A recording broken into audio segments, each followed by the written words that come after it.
ದ್ವೇಷ ಭಾಷಣ ಮಾಡಿದ್ರೆ ಬದ್ದು ಒಳಗಾಗ್ತಾರಂತೆ. ಕಾಂಗ್ರೆಸ್ನವರು ಹೊಸ ಕಾಯ್ದೆ ತರ್ತಾ ಇದ್ದಾರೆ. ಸೊ ಅದ್ರ ಬಗ್ಗೆ ಇವತ್ತು ಡಿಸ್ಕಷನ್ ಮಾಡೋದಕ್ಕೆ ಹಿಂದೂ ಮುಖಂಡರಾದಂತಹ ಭರತ್ ಶೆಟ್ಟಿ ಅವರು ಜಾಯ್ನ್ ಆಗಿದ್ದಾರೆ. ತಮಗೂ ಕೂಡ ಸ್ವಾಗತ. ಎಸ್, ನಾನು ನಾಗೇಂದ್ರ ಅವ್ರನ್ನ ಆಮೇಲೆ ಮಾತಾಡಿಸ್ತೀನಿ. ಫಾರೂಕ್ ಅವರೇ, ಲವ್ ಜಿಹಾದ್, ಲ್ಯಾಂಡ್ ಜಿಹಾದ್, ವೋಟ್ ಜಿಹಾದ್, ಜನಸಂಖ್ಯಾ ಜಿಹಾದ್, ಥೂಕ್ ಜಿಹಾದ್, ಆರ್ಥಿಕ ಜಿಹಾದ್, ಹಲಾಲ್ ಕಟ್, ಜಟ್ಕಾ ಕಟ್, ಇನ್ನು ಬಹಳಷ್ಟಿದೆ. ಲೀಸ್ಟ್ ತೆಗಿತಾ ಹೋದ್ರೆ ಮುಗಿಯೋದೇ ಇಲ್ಲ. ನಮ್ ಡಿಬೇಟ್ ಮುಗಿಯುತ್ತೆ, ಆದ್ರೆ ಲೀಸ್ಟ್ ಮುಗಿಯಲ್ಲ. ಅವಾಗಲೇ ಮೇಡಮ್ ಇವೆಲ್ಲ ನಿಮ್ಮ ವಿರುದ್ಧದ ದ್ವೇಷ ಭಾಷಣಗಳೇ. ಅದನ್ನೇ ನಾನು ಹೇಳ್ತಾ ಇದ್ದೀನಿ. ಅವಾಗಲೇ ತಾವು ಹೇಳ್ತಾ ಇದ್ರಿ ಕಾಂಗ್ರೆಸ್ ಮುಕ್ತಾರರಿಗೆ ಅಲ್ಲಿ ಹೋಗಿ ಪ್ರತಿಭಟನೆ ಮಾಡೋದು ಅಥವಾ ನಮ್ಮ ದೇವಸ್ಥಾನಕ್ಕೋಸ್ಕರ ಜಗಳ ಮಾಡೋದು ಇದೇನ ದ್ವೇಷ ಭಾಷಣೆ ಅಂತ ತಾವು ಕೇಳ್ತಾ ಇದ್ರಿ. ತಮಗ್ ನಾನು ಒಂದು ಮಾತು ಕೇಳ್ತೀನಿ. ನಮ್ಮ ಭಾರತ ದೇಶಕ್ಕೆ ಮಸೀದಿ ಬೇಕಾ, ದೇವಸ್ಥಾನ ಬೇಕಾ, ಚರ್ಚ್ ಬೇಕಾ, ಅಥವಾ ಹಾಸ್ಪಿಟಲ್ ಬೇಕಾ, ಸ್ಕೂಲ್ ಬೇಕಾ, ಎಜುಕೇಶನ್ ಬೇಕಾ ಅಂತ ನಾನು ನಿಮಗೆ ಕೇಳ್ತಾ ಇದ್ದೀನಿ. ಯಾಕಂದ್ರೆ ಇವತ್ತು ನಾವು ಹೋರಾಟ ಮಾಡಬೇಕಾಗಿರೋದು ನಮ್ಮ ಭಾರತ ದೇಶವನ್ನು ಇನ್ನೂ ಮುಂದೆ ತಗೊಂಡು ಹೋಗ್ಬೇಕಾದ್ರೆ ನಮಗ್ ಬೇಕಾಗಿರುವಂತ ವ್ಯವಸ್ಥೆಗಳು ಏನಂದ್ರೆ ನಮ್ಗೆ ಮೆಡಿಕಲ್ ಚೆನ್ನಾಗಿರ್ಬೇಕು, ಒಂದು ಎಜುಕೇಶನ್ ಚೆನ್ನಾಗಿರ್ಬೇಕು. ಹಾಗಾದ್ರೆ ಮುಸಲ್ಮಾನರು ಮಸೀದಿಯನ್ನ ಬಿಟ್ಕೊಡೋದಕ್ಕೆ ರೆಡಿ ಇದ್ದಾರಾ? ಅದನ್ನೇ ನಾನು ಮಸೀದಿಯ ಸುತ್ತಮುತ್ತ ಹಿಂದೂಗಳ ಆಕ್ಟಿವಿಟೀಸ್ ನಡೆಯೋದಕ್ಕೆ ಬಿಡ್ತಾರಾ?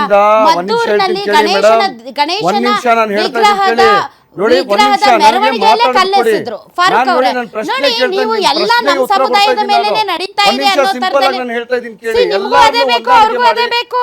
ದಯವಿಟ್ಟು ಮಾತಾಡ್ಬಿಡಿ. ನಾನು ಹೇಳ್ತಾ ಇರೋದನ್ನ ಕೇಳಿ. ನಾನು ಹೇಳ್ತಾ ಇರೋದು, ನೀವು 400 ವರ್ಷ ಹಿಂದೆ ಹೋಗಕ್ಕಿಂತ 40 ವರ್ಷ ಮುಂದೆ ಹೋಗಿ ನಾವ್ ಏನಾಗ್ಬೇಕು, ಫ್ಯೂಚರ್ ಅಲ್ಲಿ ನಮ್ಮ ಮಕ್ಳು ಏನಾಗ್ಬೇಕು, ಅವ್ರ ಮಕ್ಳು ಏನಾಗ್ಬೇಕು, ಅದ್ರ ಬಗ್ಗೆ ಯೋಚನೆ ಮಾಡೋಣ. ಇಲ್ಲಿಂದ ನಾವು 200 ವರ್ಷ, 300 ವರ್ಷ, 14,000 ವರ್ಷ, 1400 ವರ್ಷ ಹಿಂದೆ ಹೋಗಿ ಮಾತಾಡೋದಲ್ಲ ಮೇಡಮ್. ನಮಗ್ ಬೇಕಾಗಿರೋದು ಡೆವಲಪ್ಮೆಂಟು. ಅವಾಗಲೇ ಹೇಳ್ತಾ ಇದ್ರು, ಬಿಜೆಪಿ ವಕ್ತಾರರು ಹೇಳ್ತಾ ಇದ್ರು, ಗುಂಡಿಗಳು ಮುಚ್ಚಬೇಕು, ಬಹಳಷ್ಟು ಕೆಲಸಗಳಿದೆ.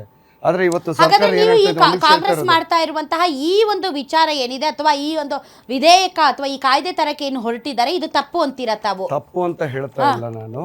ಅವರು ನಿಜವಾಗ್ಲೂ ಹೇಳ್ಬೇಕಾದ್ರೆ ಹಾಗಾದ್ರೆ ನೀವು ಅಭಿವೃದ್ಧಿ ವಿಚಾರವನ್ನ ಮರೆಮಾಚೋದಕ್ಕೆ ಇವರು ಈ ತರದ ಕಾಯ್ದೆಗಳನ್ನ ತರ್ತಿದ್ದಾರೆ ಅಂತ ಹೇಳುತ್ತಿರುವಾಗ ಅಂತ ವಿಚಾರಗಳನ್ನ ಮಾತನಾಡಿ ಡಬಲ್ ಸ್ಟ್ಯಾಂಡರ್ಡ್ ಅಲ್ವಾ ಇದು ನಿಮ್ದು? ಡಬಲ್ ಸ್ಟ್ಯಾಂಡರ್ಡ್ ಡಬಲ್ ಸ್ಟ್ಯಾಂಡರ್ಡ್ ನೀವ್ ಹೇಳ್ತಿರೋದು ನಮ್ಗೆ ಅಭಿವೃದ್ಧಿ ಬೇಕು. ತಡ್ರಿ, ಇವತ್ತು ನಾನು ಹೇಳ್ತೀನಿ, ಒಂದ್ ನಿಮಿಷ ಡಬಲ್ ಸ್ಟ್ಯಾಂಡರ್ಡ್ ಅಂತ ನಾನು ಹೇಳ್ತೀನಿ ನಿಮ್ಗೆ. ವಿಡಿಯೋ ಕೊಡ್ತೀನಿ, ಒಂದ್ ನಿಮಿಷ.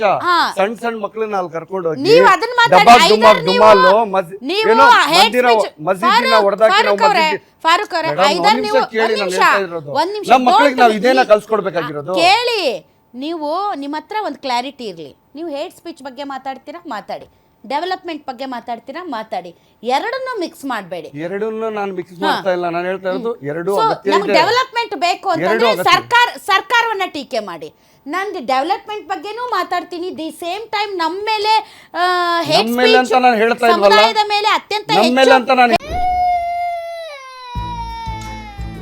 ನಿಮ್ಮ ಮಗು ಅಳ್ತಿದ್ಯಾ? ಹಾಗಾದ್ರೆ ನಿಮ್ಮ ಮಗುವಿಗೆ ಜೀನಿ ಸರಿ ಇಟ್ಕೊಡಿ. ಯಾಕಂದ್ರೆ ಜೀನಿ ಸರಿ ಇಟ್ಟು ನಿಮ್ಮ ಮಗುವಿಗೆ 100% ಸರಿಯಾದ ಆಹಾರ. ನಿಮ್ಮ ಮಗು ನೆಮ್ಮದಿಯಾಗಿ ನಿದ್ದೆ ಮಾಡಬೇಕಾ, ದಷ್ಟಪುಷ್ಟವಾಗಿ ಬೆಳಿಬೇಕಾ? ಹಾಗಾದ್ರೆ ಜೀನಿ ಸರಿ ಇಟ್ಟು ಕೊಡಿ. ಎಲ್ಲಾ ಮೆಡಿಕಲ್ ಶಾಪ್ಗಳು, ದಿನಸಿ ಅಂಗಡಿಗಳು, ಸೂಪರ್ ಮಾರ್ಕೆಟ್ಗಳಲ್ಲಿ ಲಭ್ಯ. ನೀವ್ಯಾಕೆ ಆತರ ಯೋಚನೆ ಮಾಡ್ತೀರಾ? ನಮ್ಮ ಮೇಲೆ ಅಂತ ನಾನು ಹೇಳ್ತಾ ಇಲ್ವಲ್ಲ. ಯಾರಿಗಾದ್ರೂ ಇರ್ಲಿ, ನಾನು ಒಂದ್ ನಿಮಿಷ ಹೇಳ್ತಾ ಇರೋದು. ನಾನು ಹೇಳ್ತಾ ಇರೋದು ಘಟನೆ ಏನು ಇಲ್ಲ. ಸಣ್ಣ ಸಣ್ಣ ಮಕ್ಕಳಿಗೆ ಕರ್ಕೊಂಡೋಗಿ ಇವತ್ತು ನೋಡಿ ನಾವು ಏನ್ ಸ್ಪೀಚ್ ಕಳಿಸ್ತಾ ಇದೀವಿ.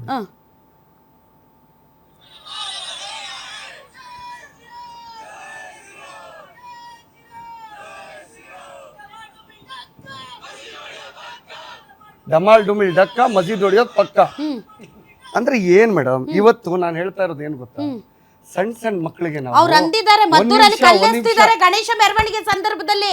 ಆ ಕಡೆ ಈ ಕಡೆ ಎರಡೂ ಕಡೆ ಇದೆ. ನಾನು ಹೇಳ್ತಾ ಇರೋದು ಅವ್ರು ಕಲ್ವರ್ದವ್ರು ಒಳ್ಳೆಯವರು, ಇವ್ರು ಹೇಳ್ತಾ ಇರೋರು ಒಳ್ಳೆಯವರು ಅಂತ ನಾನು ಹೇಳ್ತಾ ಇಲ್ಲ. ನಾನು ಹೇಳ್ತಾ ಇರೋದು ದ್ವೇಷ ಭಾಷಣ ಯಾರಾದ್ರೂ ಕೊಡ್ಲಿ, ಅದು ಯಾವುದೇ ಜಾತಿ ವರ್ಗದವ್ರು ಇರ್ಲಿ, ಯಾವುದೇ ಪಕ್ಷದವ್ರು ಇರ್ಲಿ. ಒಂದ್ ನಿಮಿಷ ಕೇಳಿ, ಒಂದ್ ನಿಮಿಷ.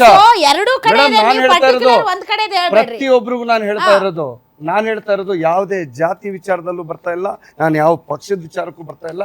ಯಾರಾದ್ರೂ ಇಲ್ಲಿ ದ್ವೇಷ ಭಾಷಣ ಕೊಡುವಕ್ಕೆ ಎಕ್ಸಾಕ್ಟ್ ಆಗಿ ಅವ್ರಿಗೆ ನೀವು ಹೇಳ್ತಾ ಇದೀರಲ್ಲ 3 ವರ್ಷ ಅಲ್ಲ, 30 ವರ್ಷ ದಂಡನೆ ಕೊಟ್ಟರು ಅದು ಕಮ್ಮಿ. ಹಿಂದೂ ಆಗ್ಲಿ ಮುಸಲ್ಮಾನ್ ಯಾರಾದ್ರೂ ಆಗಿರ್ಲಿ, ಅದು ಯಾರಾದ್ರೂ ಆಗಿರ್ಲಿ, ನಾವು ನೀವು ಆಗ್ಲಿ, include me. ಇವನ್ ಮಾಧ್ಯಮಗಳು ಕೂಡ ನಾನು ಹೇಳ್ತಾ ಇದ್ದೀನಲ್ಲ, ನಾನು ನಾವು ಅದಕ್ಕೆ ಕೂಡ ಗೊತ್ತಾಗಿಲ್ಲ. ನಾನು ಕೂಡ ಏನಾದ್ರೂ ದ್ವೇಷ ಭಾಷಣಗಳನ್ನ ಕೊಟ್ರೆ ನನಗೂ ಕೂಡ ಅದು ಅಪ್ಪಣೆ ಆಗ್ಬೇಕು ಅಂತಾನೆ ನಾನು ಹೇಳ್ತಾ ಇರೋದು.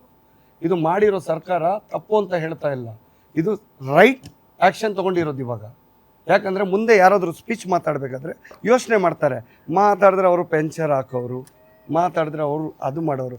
ಹೌದು ಸ್ವಾಮಿ, ಬಾಂಬ್ ಮಾಡಿದವರು ಇದ್ದಾರೆ. ಅಬ್ದುಲ್ ಕಲಾಂ ಅವ್ರ ಬಗ್ಗೆ ಮಾತಾಡಿ ನೀವು, ಅದರ ಟಿಪ್ಪು ಸುಲ್ತಾನ್ ಅವ್ರ ಬಗ್ಗೆ ಮಾತಾಡಿ, ಅದ್ರ ಬಗ್ಗೆ ಮಾತಾಡಲ್ಲ. ಅದರ ಟಿಪ್ಪು ಸುಲ್ತಾನ್ ಅಂದ್ರೆ ಒಂದೇ ವಿಚಾರ ಬರೋದು, ಏನಂದ್ರೆ ದೇವಸ್ಥಾನಗಳನ್ನ ಹೊಡೆದಾಕಿದ್ರು ಅವ್ರು. ಒಂದ್ ನಿಮಿಷ ಮೇಡಮ್, ಒಂದ್ ನಿಮಿಷ, ಅದು ಯಾಕಂದ್ರೆ ಅವ್ರು ಮುಸಲ್ಮಾನರಾಗಿ ಹುಟ್ಟಿದ್ರಲ್ಲ, ಅದಕ್ಕೋಸ್ಕರ ಇರಬಹುದೇನೋ, ಅದಕ್ಕೋಸ್ಕರ ಇರೋದು. ಅದೇ ಏನಾದ್ರು ಬೇರೆ ಧರ್ಮ ಹುಟ್ಟಿದ್ರೆ ಅವ್ರ ಬಗ್ಗೆ ಹೊಗಳ್ತಾ ಇದ್ರು. ಜೆಡಿಎಸ್ ಪಾರ್ಟಿ ಇದನ್ನ, ಯಾಕೆಂದ್ರೆ ತಾವು ಕುಮಾರಸ್ವಾಮಿ ಅವರು ಯಾವಾಗ್ಲೂ ಅವ್ರ ಬಾಯಿಯಲ್ಲಿ ಬರುವ ಮೊಟ್ಟ ಮೊದಲ ಪದ ಏನ್ ಗೊತ್ತಾ?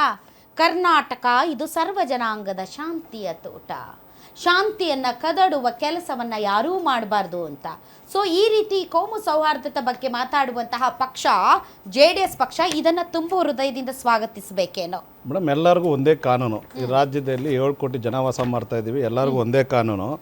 ಆದರೆ ಕಾಂಗ್ರೆಸ್ ಪಕ್ಷ ಬಂದಾಗ ಅತಿಯಾಗಿ ಈ ಒಂದು ವಿಚಾರ ಚರ್ಚೆ ಬರ್ತದೆ. ಕಾಂಗ್ರೆಸ್ ಪಕ್ಷ ಇಲ್ಲಿ ಜನನ ಮುಂದೆ ಇಟ್ಕೊಂಡು 7 ಕೋಟಿ ಜನ ತಗೊಂಬಂದು ಇವ್ರನ್ನ ನಿಲ್ಲಿಸಿತ್ತು, 140 ಸೀಟ್ ಕೊಟ್ಟು ನಿಲ್ಲಿಸಿತ್ತು. ರಾಜ್ಯನ ಅಭಿವೃದ್ಧಿ ಮಾಡಿಕೊಡಿ, ಕ್ಷೇತ್ರನ ಅಭಿವೃದ್ಧಿ ಮಾಡಿಕೊಡಿ, ಮೂಲ ಸೌಕರ್ಯಗಳು ಕೊಡಿ ಅಂತ. ಇವರು ಪ್ರಶ್ನೆ ನೋಡಬೇಕಾದ್ರೆ ಇವತ್ತು ರಾಜ್ಯದಲ್ಲಿ ಅಂಟ್ಕೊಂಡು ಉರಿತಾ ಇದೆ. ರಾಜ್ಯದಲ್ಲಿ ಒಂದೊಂದು ಸಮಸ್ಯೆಗಳಿಲ್ಲ. ಇವತ್ತು ನೀವು ಅದ್ರ ಪ್ರಕಾರ ನೋಡೋಕೆ ಹೋದ್ರೆ ಬೆಳಗಾವಿ ಹೋರಾಟ ಸ್ಟಾರ್ಟ್ ಆಗಿದೆ, ರೈತರ ಹೋರಾಟ ಸ್ಟಾರ್ಟ್ ಆಗಿದೆ, ಮೆಕ್ಕೆಜೋಳ ಹೋರಾಟ ಸ್ಟಾರ್ಟ್ ಆಗಿದೆ, ಕಬ್ಬು ಬೆಳೆಗಾರರ ಹೋರಾಟ ಸ್ಟಾರ್ಟ್ ಆಗಿದೆ, ಆಶಾ ಕಾರ್ಯಕರ್ತರ ಹೋರಾಟಗಳು ಸ್ಟಾರ್ಟ್ ಆಗಿದ್ದಾವೆ. ಅದೇ ರೀತಿ ಯುವ ಪೀಳಿಗೆ ಹೋರಾಟಗಳು ಸ್ಟಾರ್ಟ್ ಆಗಿದ್ದಾವೆ. ಇವತ್ತು ಸರ್ಕಾರಿಯಲ್ಲಿ 2.5 ಲಕ್ಷ ಉದ್ಯೋಗ ಖಾಲಿಗಳಿದ್ದಾವೆ, ಪ್ರಶ್ನೆ ಪತ್ರಿಕೆಯಲ್ಲಿ ಲೋಪದೋಷಗಳಿದ್ದಾವೆ. ಇವತ್ತು ಉದ್ಯೋಗಕ್ಕೋಸ್ಕರ ಬೀದಿಯಲ್ಲಿ ಹೋರಾಟಗಳು ಮಾಡ್ತಾ ಇದ್ದಾರೆ. ಸೊ ಇದ್ರ ಬಗ್ಗೆ ಏನಾದರೂ ಒಂದೇ ಒಂದು ಕಿಂಚಿತ್ ಏನಾದರೂ ಅಭಿಪ್ರಾಯ ಇಟ್ಕೊಂಡು ಅದ್ರ ಬಗ್ಗೆ ಏನಾದರೂ ಇವ್ರು ಕನ್ಸರ್ನ್ ಮಾಡ್ತಾ ಇದ್ದಾರಾ? ಅದ್ರ ಬಗ್ಗೆ ಡೆವಲಪ್ಮೆಂಟ್ ಮಾಡ್ತಾ ಇದ್ದಾರಾ? ಅಲ್ಲೇನೋ ಸಚಿವರು ಹೋಗಿದ್ದಾರಾ? ಅವ್ರು ಸಂಧಾನ ಮಾಡಿದಾರಾ? ಅವ್ರ ಪರ ಕುತ್ಕೊಂಡು ಮಾತಾಡಿದಾರಾ? ಇವರು ಬೆಳಿಗ್ಗೆ ಇದ್ರೆ ಬ್ರೇಕ್ಫಾಸ್ಟು, ಟಿಫನ್ ಫಸ್ಟು ಅಂತ ಇವರು ಓಡಾಡ್ತಾ ಇದ್ರಲ್ಲ, ಅಲ್ಲ ಇದು ಮಾಡ್ತಾ ಇದಾರಲ್ಲ. ಇವರು ಬರೀ ಕಾಂಟ್ರವರ್ಸಿಗಳನ್ನ ಹುಡುಕಿ ಜನನ ಇಲ್ಲಿ ಒಂದು ಡೈವರ್ಷನ್ ಮಾಡೋಕೆ 2 ವರ್ಷ ಮುಗಿದ್ಬಿಟ್ಟಿದೆ. ಈಗ ನಾವು ನೋಡ್ದಂಗೆ ಒಂದೊಂದು ಕಾರ್ಯಕ್ರಮ ನೀವು ನೋಡ್ಕೊಂಡ್ ಬರ್ತಾರೆ. 1 ವರ್ಷ ಆಯ್ತು ಸಾಧನಾ ಸಮಾವೇಶ ಅಂತ ಮಾಡ್ಕೊಂಡ್ರು. ಅದಾದ್ಮೇಲೆ ನೀವು ನೋಡಿದ್ರಿ ಮೈಸೂರು ದಸದ ವಿಚಾರ ನೀವು ನೋಡಿದ್ರಿ, ರಾಜ್ಯದಾಗ ತಲ್ಲಣ ಮಾಡ್ಬೇಕು ಕೊಟ್ಟಾಗ ಅದು ಶಾಂತವಾಗಿತ್ತು, ಯಾರು ಕೇಳಿರ್ಲಿಲ್ಲ, ಇಲ್ಲಿ ಯಾರು ಒತ್ತಾಯ ಮಾಡಿರಲಿಲ್ಲ, ಇಲ್ಲಿ ಇವ್ರನ್ನೇ ಕರ್ಕೊಂಬರ್ರಿ ಅಂತ ಕೇಳ ಏಕಮುಖ ನಿರ್ಧಾರ ಮಾಡೋದು ರಾಜ್ಯನೇ ತಲ್ಲಣ ಮಾಡಿ ಸ್ಟೇಟ್ಮೆಂಟ್ಗಳು ಕೌಂಟರ್ಗಳು ಕೊಟ್ಟರು.